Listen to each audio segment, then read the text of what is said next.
debaixo dos seus pés e uma coroa de 12 estrelas sobre a sua cabeça. A mulher estava grávida e sentia dores de parto e gritava com ânsias de dar à luz. E viu outro sinal, também no céu, e eis que era um grande dragão vermelho, que tinha 7 cabeças e 10 chifres, e sobre a sua cabeça 7 coroas. Irmãos, João ele tem 2 visões. João vê 2 sinais no céu, e ele diz que o primeiro sinal é uma mulher vestida do sol, tendo a lua debaixo de seus pés e tendo uma coroa com 12 estrelas sobre a sua cabeça. Há quem diga que esta mulher é a Igreja Católica. Há quem diga que esta mulher é também a nação de Israel.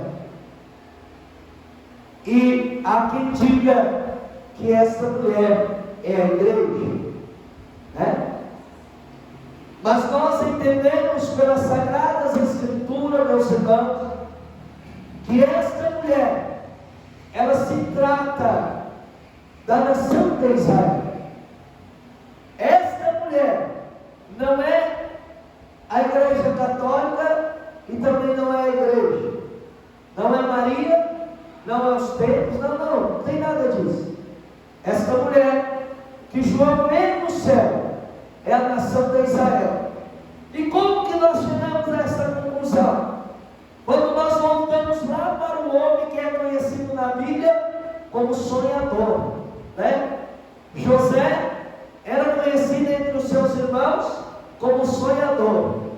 Os seus irmãos olhavam José e diziam: já veio o sonhador contar sonho para nós. E José, em um dos seus sonhos, ele diz que ele via o sol, ele via a lua e ele via 11 estrelas se prostrando diante dele. E aí até o seu pai diz: José, eu e a sua mãe, que já é morta, você quer dizer que nós vamos nos prostrar diante de ti? Você quer dizer que nós vamos nos prostrar diante de você? E José, claro, meus irmãos, não entendia os sonhos.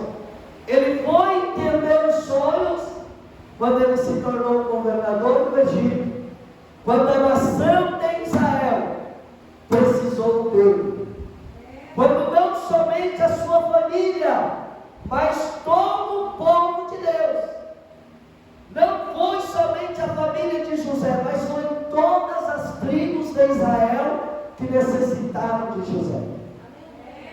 Porque se não for José estar como governador do Egito, a terra teria se sucumbido à fome e teria entrado em um colapso total. Porque tanto a nação do Egito sofreu com 7 anos de seca, quanto também as nações ao redor. E Canaã foi uma dessas terras. E João, então, nós entendemos, irmãos, que se trata da nação de Israel, esta mulher. E o outro sonho não precisa de explicação, né? Na verdade, a própria Bíblia, no verso 9, diz que o grande dragão, a antiga serpente, chamada Diabo e Satanás, que engana todo mundo.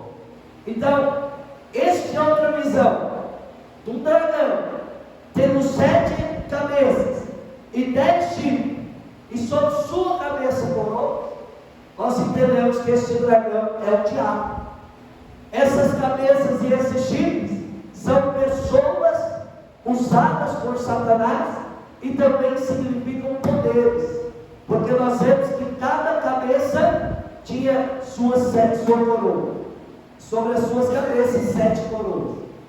Então isso demonstra poder, o poder maligno, o poder diabólico, o poder satânico contra a nação de Israel. João vê, irmãos, que o diabo, esse dragão, ele parou diante da mulher que havia de dar a luz, para que quando a mulher desse a luz, ele viesse ceifar a sua vida.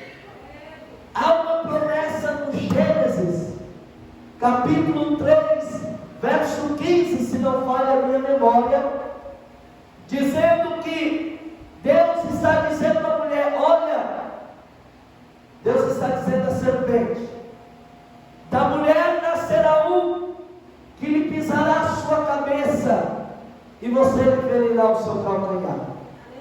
Esta promessa, irmãos, lá no Gênesis, se tratava de Jesus Cristo, que viria nos tempos romanos, nos tempos em que Roma dominava o mundo.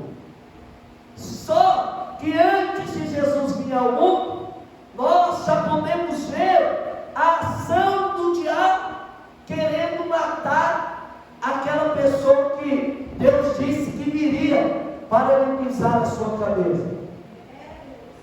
Primeiro, o diabo lutou contra o filho de Adão e Eva. Primeiro, o diabo lutou contra Abel. O diabo matou Abel com a fúria de seu irmão Caim. O diabo matou dizendo certamente, pensando: Abel é aquele que vai pisar na minha cabeça. Só que eu vou matá-lo e a promessa não vai se cumprir. Tempos passou, veio Abraão. Abraão, escolhido por Deus, teve um filho chamado Ismael. Ismael era o filho de uma egípcia, e Ismael não poderia ser descendente de Abraão, porque Deus tinha promessa com Abraão e Sara, não era com Abraão e Agar.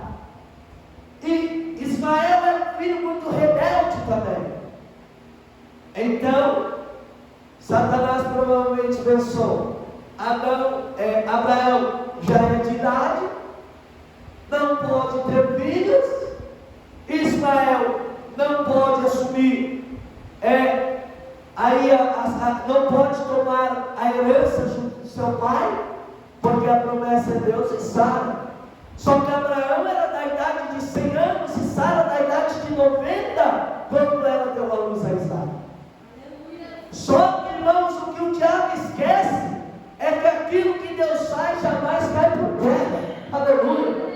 Jó, em suas passagens, ele vai dizer: olha, eu sei que nenhum dos teus planos, nenhum dos teus sonhos podem se frustrar. Não pode, irmãos. O diabo se engana quando ele pensa que ele pode frustrar os planos de Deus para nossas vidas, os planos de Deus para a nação de Israel, os planos de Deus para a tua igreja. O diabo se engana. Em toda a história de Israel, em toda a história da tribo de Israel, nós vamos ver lutas e perseguições. Depois de Abraão, e Deus disse para Abraão que a sua descendência ficaria cativa por 430 anos. Sofreria um cativeiro. E esse cativeiro, ele acontece, meu irmão, minha irmã, quando o povo de Israel, ele fica cativo no Egito. O povo de Israel ficou por 430 anos cativos debaixo do jugo dos egípcios, tendo que trabalhar como escravo, uma nação escolhida de Deus. O tempo passou, os anos passaram, certamente as pessoas estavam perdendo a fé em Deus, certamente o diabo estava dizendo: tanto tempo se passou, provavelmente não vai se levantar ninguém que vai pisar a minha cabeça. Só que ele se engana, irmãos. O diabo, usando o faraó, ele manda que faça-se uma lei que os meninos do sexo masculino abaixo, tinha que ser morto e lançado no rio Nilo para os crocodilos. Porque, irmãos, os egípcios, eles eram politeístas. Eles criam em vários deuses. Eles tinham deuses para tudo, né? E eles criam que o rio Nilo era divino para eles também. E eles também tinham em suas crenças que se uma pessoa fosse morta pelos crocodilos, o mundo dos mortos que eles criam depois, essa pessoa nem entraria neles, porque ela foi despedaçada pelos crocodilos. Por isso que os faraós, os grandãos do Egito, quando eles eram mortos, em suas tumbas, ia junto com eles riquezas, muito poder. Por quê? Porque eles acreditavam que aquela pessoa morreu, mas ela vai agora adentrar ao mundo dos mortos, e ela precisa daquelas riquezas. Elas se enganam, né, irmãos? Eles se enganam. A Bíblia diz, voltando, que Faraó constitui essa lei, mas a mãe de Moisés, por nome de Joquebede, durante 3 meses, ela guardou o seu filho, escondeu o seu filho. Os homens não acharam.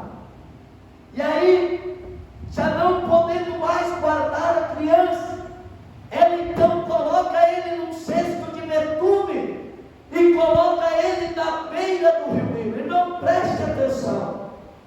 Há filmes, há desenhos e até mesmo pregadores que pregam que Moisés foi colocado no rio, mas não é verdade. Quando nós lemos a Bíblia, nós vemos que Moisés, ainda bebendo no cesto de betume que sua mãe fez, ele foi colocado na beira do rio. Ele não foi colocado no rio. Claro que pelos propósitos de Deus, ele chegaria lá no palácio, na filha de Faraó, do mesmo jeito. Só que nós não podemos pensar que a mãe colocou o filho no rio. As ondas cobririam o cesto, a criança poderia morrer.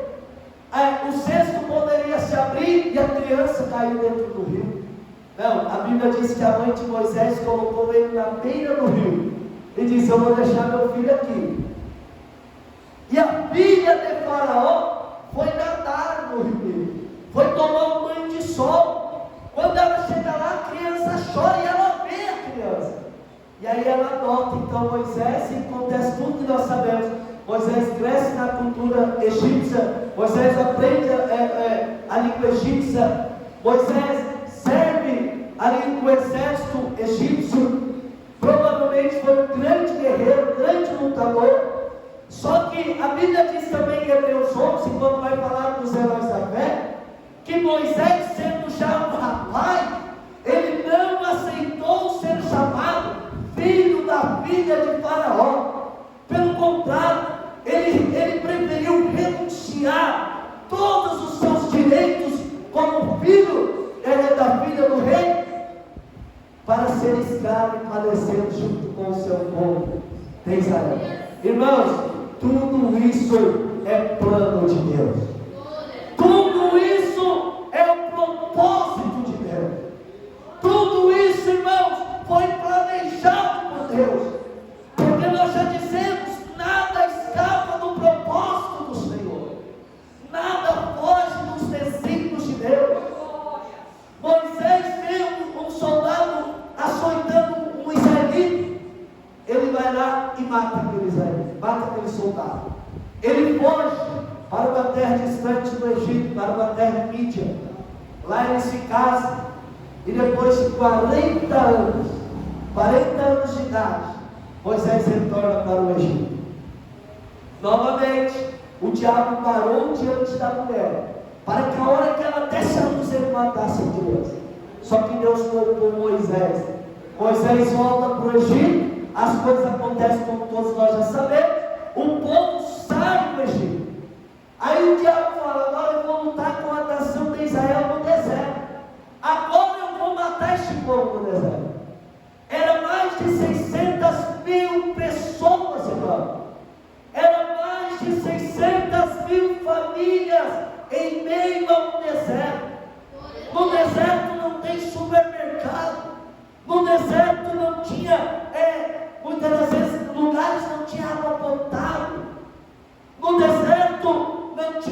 lojas para se comprar vestimentas. O deserto de dia era escaldante pelo sol, e de noite era judiava por causa do frio. Aí o diabo certamente falou: vou usar agora o faraó, vou cercar este povo na beira do rio, do Mar Vermelho, e vou acabar com a nação, e não vai nascer ninguém para pisar na minha cabeça. Só que novamente ele se engana. A Bíblia diz que Deus abre o mar e o povo de Israel passa em terra seca. Do outro lado eles cantam o hino da vitória. Do outro lado eles bebem da água que era chamada Mara, porque era amarga. Moisés joga um galho de uma árvore no meio da água e ela se torna doce para o meio. Do meio do deserto Deus prepara uma mesa e vai chover cordonizes e um maná no céu para o povo. Do meio do deserto Deus prepara da rocha para o povo beber da água. Deus teve o zelo pela nação de Israel no deserto. A nação de Israel foi vitoriosa, venceu reis, colocou o exército em fugas e assumiu a terra de Canaã, promessa do nosso Deus. E passado muito tempo, tem muitos acontecimentos, mas nós precisamos acelerar por causa do tempo. Nós vemos também que novamente, agora na época de Jesus, o anjo Gabriel veio até uma virgem, por nome de Maria, e diz: olha, você vai dar à luz a um filho, e ele será chamado Jesus, porque ele é o Filho de Deus. Aí a mulher que era virgem diz: mas eu nem conheço o homem. Ou não, vai descer sobre você o Espírito Santo e você vai conceber, vai dar a luz. Só que aí, irmãos, preste atenção, o diabo novamente se levanta, o diabo novamente se enfurece, e aí o diabo vai novamente usar Herodes desta vez, porque os magos disseram a Herodes que nasceu o rei dos judeus, e Herodes, que era o rei da Judéia, ele pensou: peraí, eu que sou o rei, como vocês estão dizendo que está nascendo o rei agora? E aí a Bíblia diz que Herodes se enfurece, entra em fúria, uma fúria tão grande, que o anjo visita José, o pai de Jesus, e diz: olha, pegue a mãe e a criança, fuja para o Egito, porque Herodes quer matar a criança. Irmãos, a Bíblia chega a dizer, eu acredito em Isaías, que Raquel chorava pelos seus filhos que morriam. Por quê? Porque foi um massacre tão grande. Crianças foram mortas igual lá no Egito, por causa do orgulho de um rei. Matou as crianças de 2 anos para baixo. Só que Jesus estava no Egito, escapou da morte. Certamente o diabo pensou: eu matei, desta vez este que foi anunciado como Filho de Deus, ele não vai pisar na minha cabeça, a promessa não vai se cumprir. O diabo temia isso, irmãos. A Bíblia diz que Jesus volta depois da morte de Herodes. Com 11 anos, Jesus está no templo, pregando para os grandão, ensinando os anciões do templo. Irmãos, uma criança judia, ela com 12, na fase de adolescente, ela deveria escolher se ela iria seguir um mestre, se ela ia se assentar perto de um mestre para aprender a lei, ou ela tinha que fazer um serviço com que o seu pai se exercia. E nós sabemos que Jesus optou pela segunda. Jesus então foi ser carpinteiro, aquilo que o seu pai José era. Por que, irmãos? Porque ninguém era mestre à altura para poder ensinar a Jesus. Jesus era o mestre. Se ele tivesse um professor, o professor ia apanhar dele, porque aquela criança crescia diante de Deus e dos homens, irmão. A criança, Jesus já sabia os 5 livros de Gênesis, que é o Pentateuco. Depois ele aprende a Torá, né? É a Torá, na verdade. Depois ele aprendia a lei. Então Jesus já era muito inteligente. Só que ele só vai se apresentar novamente com 30 anos de idade. Quando ele vai até o seu primo João Batista, que estava batizando, e batiza também. Depois dali o diabo falou: agora eu acabo com o Filho de Deus, porque ele foi levado para o deserto para ser tentado pelo diabo. Ele foi levado ao deserto, irmãos, para que a promessa de Gênesis 3,15 se cumprisse ali. O diabo tentou Jesus, mas não conseguiu. Jesus não se deixou levar pelas suas tentações. Venceu o diabo no deserto. E aí ele exerce o seu ministério.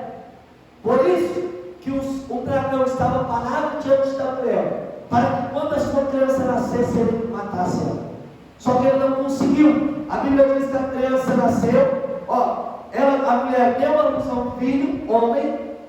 Este filho há de reger as nações com vara de ferro. Apocalipse 19, verso 11. Jesus retorna da sua igreja para apresentar, colocar, para estipular ali, iniciar ali o reinado, o reino milenar, onde Cristo irá reinar as nações com vara de ferro. A sua igreja também vai reinar com ele.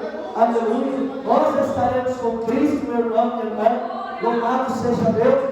A Bíblia diz que o diabo foi lançado na terra. Aqueles que estão no céu, eles estão cantando. Olha o que diz a Bíblia. Glória a Deus. Eu ouvi uma grande voz que dita no céu: agora é chegada a salvação, a força, o reino do nosso Deus e o poder do seu Cristo. Porque já o nosso acusador foi lançado na terra, derrubado, o qual diante do nosso Deus nos acusava de dia e de noite. E eles o venceram pelo sangue do Cordeiro, pela palavra do seu testamento, e não amaram as suas vidas até a morte. Está falando daqueles que morreram em Cristo. E aí vai dizer: pois alegrai-vos ao céu, e vós que neles habitais.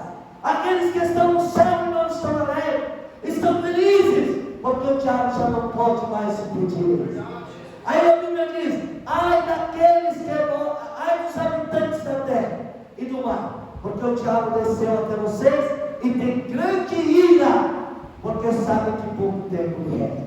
O diabo persegue a mulher é levada até o deserto. O diabo manda água como rio atrás da mulher. Só que Deus livra a mulher, fazendo com que a terra abra sua boca e engula aquele rio que o dragão lançou. Tudo isso, irmãos, é simbologia mostrando o que aconteceu lá no Êxodo. Quando o povo de Israel passou pelo mar, essa do diabo mandar um grande exército atrás da mulher, é que é os exércitos egípcios que foram até os israelitas, os judeus, para o matar. Só que a Bíblia diz que a terra ajudou a mulher, abriu a sua boca e engoliu aquele exército. O que aconteceu lá no Êxodo? Quando o povo de Israel passa, está lá do outro lado, em lugar seguro, o povo egípcio vai também querer atravessar, só que o rio engole todos eles e mata todo o exército egípcio. Aí, irmãos, a parte que resta a nós agora, a parte que se cumprirá conosco agora, é estas e depois desta. Diz a palavra de Deus no verso 17 de Apocalipse 12: e o dragão irou-se contra a mulher e foi fazer guerra ao remanescente da sua semente, os que guardam os mandamentos de Deus e têm o testemunho de Jesus Cristo. O remanescente da mulher é tanto os judeus quanto a igreja. O diabo tem grande ira. O diabo está enfurecido. O diabo está querendo tragar, irmãos. É por isso que nós estamos vivenciando, dia após dia, grande ira contra a igreja de Deus. Uma perseguição ferrenha contra o povo de Deus. É por isso que o apóstolo Paulo, lá em Efésios 6:12, ele diz: porque a nossa luta não é contra a carne e contra a sangue, mas é contra a potestade, é contra os principados, é contra as forças vontade em lugares celestiais. Porque a nossa luta não é com pessoas, nossa luta não é com o governador, não é com o prefeito, não é com políticos, a nossa luta é contra o diabo, irmão. A nossa luta é contra as potestades malignas, a nossa luta é contra Satanás, o dragão, a antiga serpente. Aleluia, Jesus, é verdade. Porque ela teve grande fúria, não conseguiu vencer o nosso Cristo, e também não conseguirá vencer a igreja, porque a igreja está lavada pelo sangue de Jesus. A igreja vencerá o diabo em nome de Jesus. Oh, maravilha! Nós venceremos o exército maligno pelo poder de Jesus. Por isso que o apóstolo Paulo exorta nós dizendo: se revistam da armadura de Deus. E a armadura de Deus é couraça da justiça, se vestir da verdade, couraça da justiça, escudo da fé, espada do Espírito e calçar o nosso pé na preparação. Tudo isso, irmão, também tem significado. Um soldado que usa uma couraça, ele evita de uma flecha, um dardo inimigo pegar nas suas regiões vitais, que é o tórax. Essa flecha poderia acertar o coração de um soldado e ele vinha óbito. Mas quando o soldado está vestido da couraça, a flecha pode até bater, mas muitas das vezes ela não consegue perfurar. Quando um soldado está vestido com o capacete da salvação, o diabo manda dardos, pensamentos, abandona a sua fé, abandona a sua fé, é tudo mentira. Jesus não tem um céu preparado para você, Jesus não tem uma terra preparada para você, é mentira. Só que quando você está com o capacete da salvação, os dardos malignos batem e caem, porque não podem entrar na mente do cristão. Porque a nossa mente está blindada com o Espírito Santo de Deus. Quando nós estamos com o escudo da fé, irmãos, as potestades malignas, as trevas, a escuridão, os demônios, as legiões, elas se levantam. Mas nós temos um escudo para nos defender.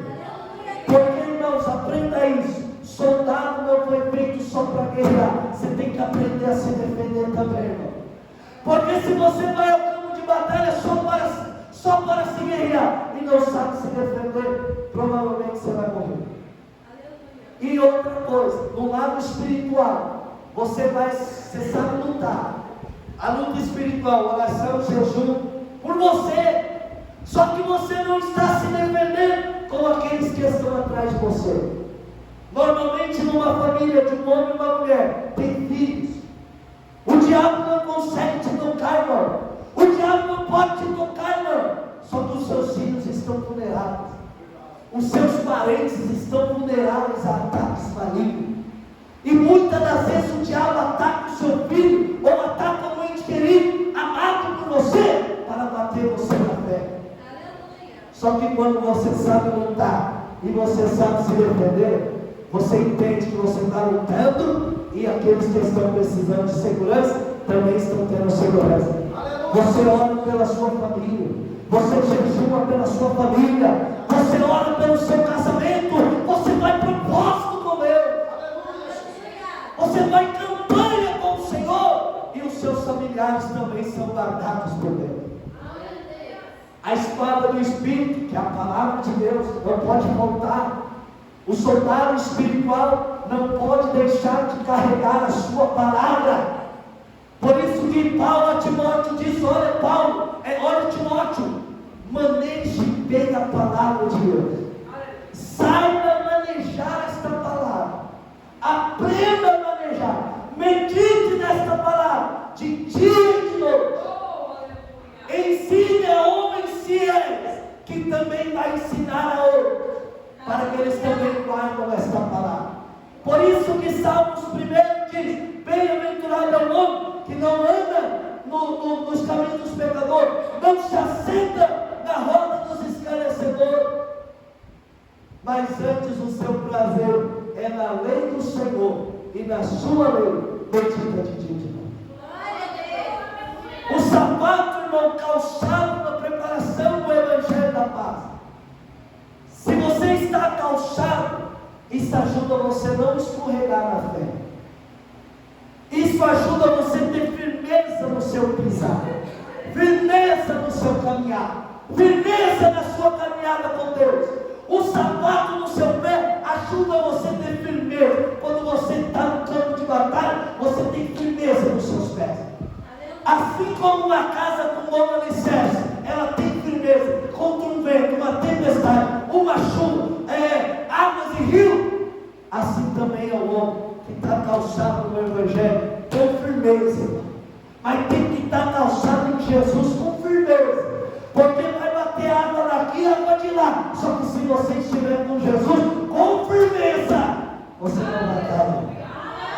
Você não vai desmoronar. Aleluia. Você vai vencer. Você vai permanecer para a glória de Deus. Aleluia. Glória a Deus. Irmão, a vitória é do povo de Deus.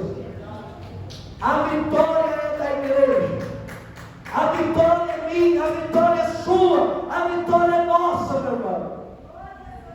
Somente persista em confiar em Deus.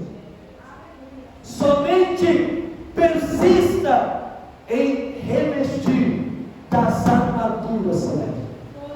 Irmãos, em hipótese alguma, fique sem as armaduras de Deus. Em hipótese alguma, irmão, fique sem a armadura espiritual. Porque se você estiver sem as suas armaduras, você pode ser surpreendido pelo adversário da nossa alma, e ele pode roubar a sua coroa. Mas se você estiver com as armaduras de Deus, você não vai ser enganado por Satanás, e Deus vai dar vitória para você. Vai ter caminhos, vai ter espinhos, vai ter vida difícil, vai ter escuridão, vai ter momentos de dor, de aflição. Mas em todos estes momentos, vai ter Jesus com você. Em todos estes momentos, Jesus estará conosco, para que nós possamos vencer. Jesus venceu, pisou a cabeça do Satanás, aleluia, e venceu por nós, meu irmão. O diabo, por isso que Romanos 8 diz: agora nenhuma condenação há para aqueles que estão em Cristo Jesus, que não andam mais segundo a carne, mas vivem segundo o Espírito. Aleluia, glória a Deus. Então, irmãos, não tem condenação. Não deixe a sua mente sem o capacete. Não ande sem o escudo. Não ande sem a couraça. Ande preparado no Evangelho. Ande preparado na vida com Deus, que você vai ser vitorioso. Amém? Você vai ser vitorioso. Amém? Deus abençoe meu nome, irmão. Jesus. Glória a Deus. Se torne, irmão, amanhã sábado.